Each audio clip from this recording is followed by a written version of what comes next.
All right. Yesterday, I saw what happened yesterday. UDP in the Gambia, right? UDP welcomed their party leader from coming from diaspora.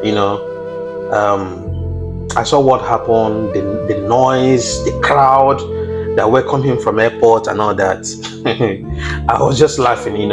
Listen, politics is not played by emotion. They don't use emotion to play politics in Africa. Politics is strategy.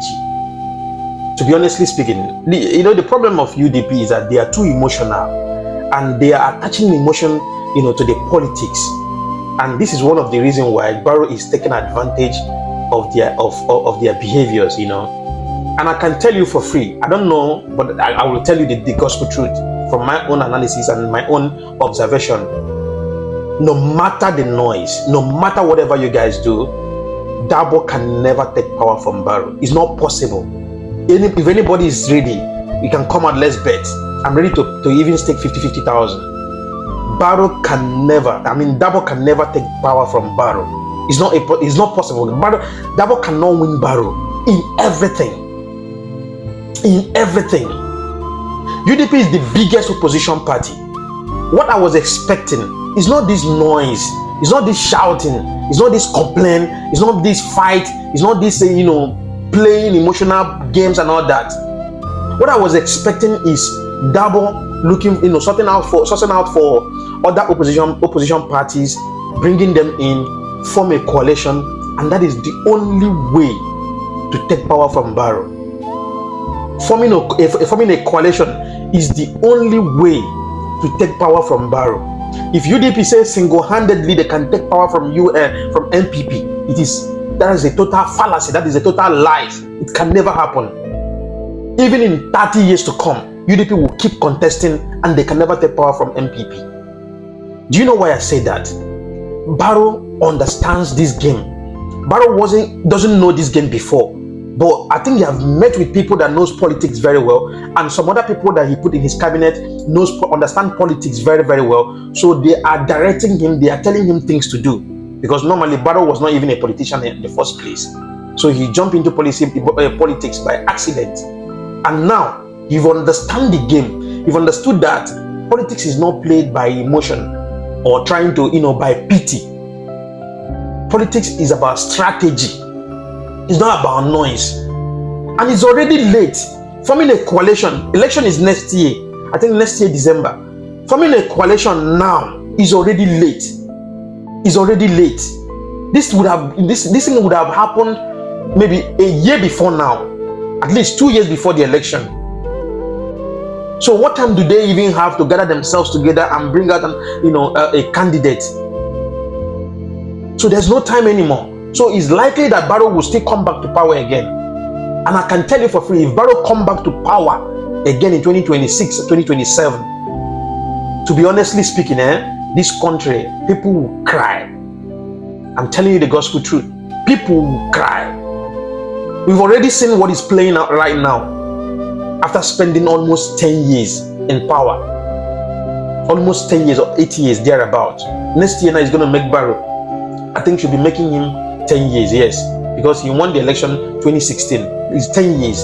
Almost 10 years in power. And you have seen how Gambia is. Seen how this guy dragged Gambia backward. He literally dragged Gambia backward.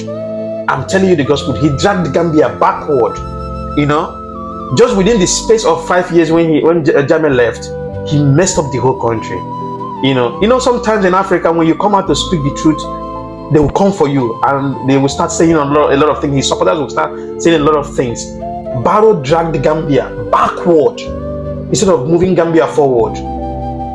When Jammeh was here, if you have $100, right, you can easily use some family can easily go to market with $100 or $150. You buy fish, buy some food items and all that, and then that will be enough for the family for a whole day. But now in the Gambia now, fish is like a gold in Gambia.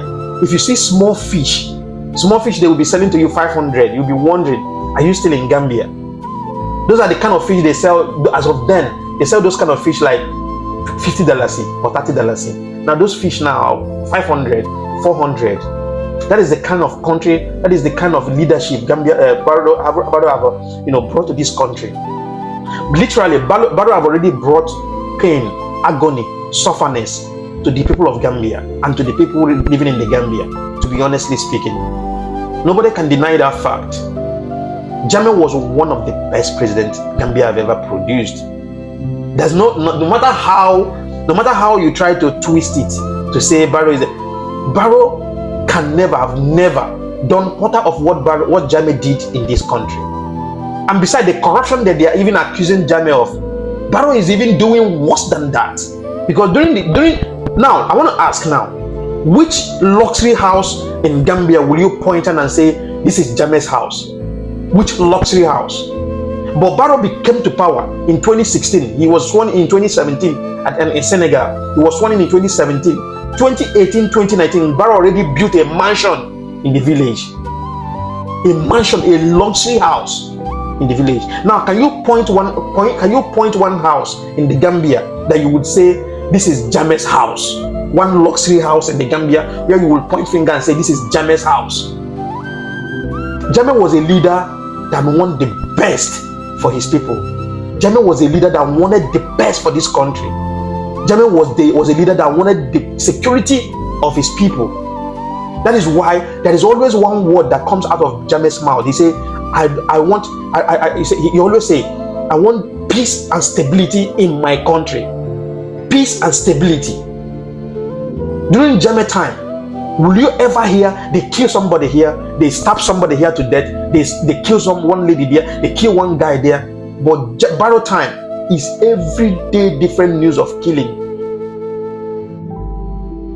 Now the difference is clear. Now Gambians have already seen the change or the decision that they made in 2016. They said that you will not know the value of what you have until when you lose what you have, you will get to know the value. Jammeh was actually the best president Gambia have ever produced. Jammeh brought investing in this country. Jammeh brought airports in this country. Jammeh brought a lot of things in this country. So I don't know. I have to be honestly speaking. Most of the time, I want to talk a lot of things about this country, but I just kept my cool because let it not be like I'm just trying to interfere in people's politics. Because Gambians are they're like that. Don't like people talking about them, but they like talking about other people. This country is moving backward. The country is moving backward. Travel across to Senegal, you get to understand where you are living. You get to understand that this country is at the back of Africa. To be honestly speaking, in this day and age, in 21st century, we are still begging for feeder road to make feeder roads. It's not every time we more have to use this Betty Harden highway. Feeder roads needs to be fixed. Not just only that, Gambia does not have road. We don't have roads. We understand the fact that at least they are trying a little bit with the electricity. Yes, we understand the fact. But we don't have roads. There are a lot of things that are missing. There is no price control anywhere in this country. Indians and Lebanese will come here in their supermarket. They put price anyhow they want. They sell things anyhow they want. Something you bought for $100, the next day you go back, you buy it for $300. And when they want to increase, they don't even look back. They will just increase price anyhow. Indians will go to their country and bring annotated medicines, fake medicines, and come to this country and sell to people, killing people. There's no quality control. There's no price control. Seems like Gambia is a free zone. Anybody come, do anyhow, and go away. And people are quiet. Look at the list. Look at Nawek. See how much we spend on Nawek, on electricity. In Gambia, you buy $1,000 cash power. Government will literally eat $350 out of $1,000. Government will eat $350 out of $1,000 cash power. And what will left with you is $650. And the same $650 will run fast and finish. That's why most of the families today spend $2,000 on cash power every week. Sometimes $3,000 every week. And people are quiet. You don't want to talk. You don't want to die. At the end of the day, we will all die. We have freedom of expression in Africa. It's our right. When things are not going well, when you're not feeling comfortable, you have the right to express your feeling. That is our right. You have the right to come out and speak. If you cannot carry placard on the street, you can use your social media platforms and speak up. The country is sinking. I don't know if Gambians get to know. I don't know if they really know that this country is sinking. And you can't be comfortable because you are living in Europe or America, anywhere. You feel like you are comfortable there. What is going on in your country, you don't care. There is no place like home. At the end of the day, all of us will come back to our countries. There is no place like home. You already know that the West is not friendly with old people. It's not old people friendly. I mean, how do they even say it? It's not old people's friend or whatsoever they call it. So, I mean, West, people living in the West, at your old age, at least at 65, you'll be thinking of how to return back home. You can't be there forever. You wouldn't be happy to die there and they bury you there. This is our continent. This is where we belong. This is where our umbilical cord, we are being buried, and we deserve to speak up when things are going wrong. Gambians are so quiet. They're sitting down, be watching this country sinking.